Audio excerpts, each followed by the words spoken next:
Today's High Performance Podcast is brought to you by Phegan Digital. It's where you'll find our incredible short courses. In under 60 minutes, you'll grow all the key skills, covering specific areas like how to hire an assistant, grow a team, to list better properties, to grow better fees, and to master your pipeline. Welcome to High Performance, the podcast featuring Phegan and Alexander Phillips. Alexander, I want to talk to you about the power of the right campaign and campaign essentials. Often when I'm working with newer agents, their number one issue is, you know what, the owner, all they want to do is off market and they don't want to go to on market. I think there's a bit of a problem in how the agent's actually using that whole on-market, off-market conversation. And ultimately, they don't really understand how to really make it as a part of a more broader campaign. Can you talk to us a little bit about the campaign essentials and what you see great agents do?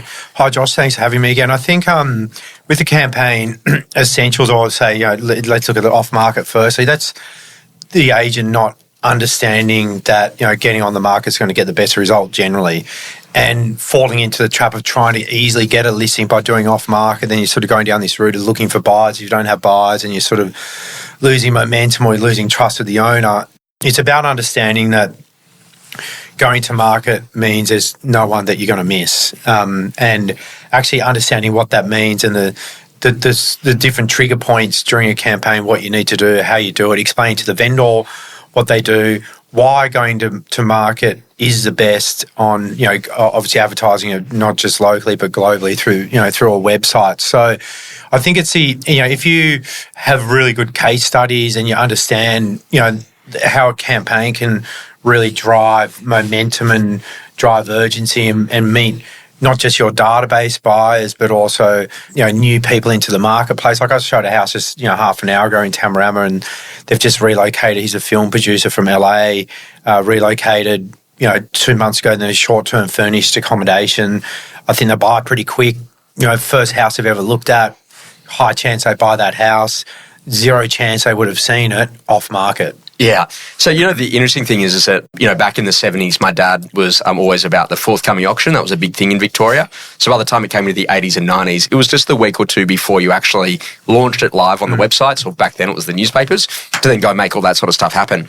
What I'm seeing some of these agents do, though, is that they almost think that off-market is like a different sale method. Like there's for sale, there's auction, there's expressions of interest, and then there's off-market. I'm like, no. If you go and have a look inside of Alexander's business, that's Prue getting everything ready, the painting, organising, contracts of sale, and then literally then you and the team then working through a number of buyers to get them through privately, making sure that then by the time you get to the first Saturday of open for inspections, when it's live, launched on PPD and literally the additional websites, that then you've got a ton of buyers all over it. And that's actually how you keep your days on market so short, is because of the level of buyer work that you do. Even ringing market appraisals and past clients, in the price range before that might want to step up, like creating demand from people that are not even necessarily inside of that market phase, but they don't really think about those campaign essentials.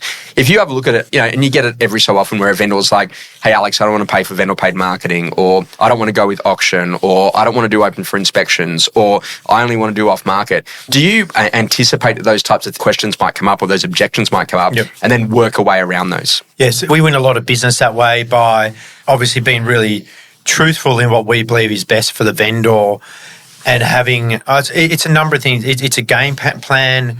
It's a structure. It's a start date, end date. It's understanding what happens in each step of the way and making sure the vendor understands that. But if you have belief in that and you do it day to day and you can see it work, and you invite them to experience that as well. Like I did that yesterday of a property.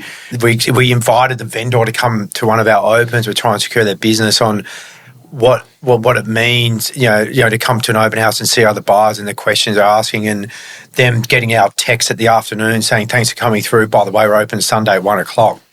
Like, by us, showing them those, the granular detail of what we're doing. There's a reason why we do everything. Like the Sunday open I just did, we've now got 3 second inspections.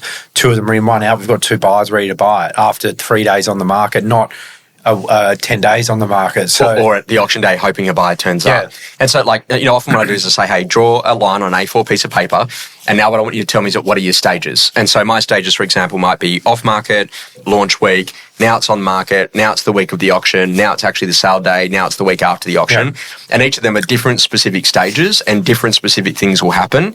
Whenever you feel that you've maximized the sale price and it's the right time for the vendor to sell, that's the right time to do it. Exactly. And so that's that whole conversation is don't get confused about process, draw the line and be clear about what you do and when you do it.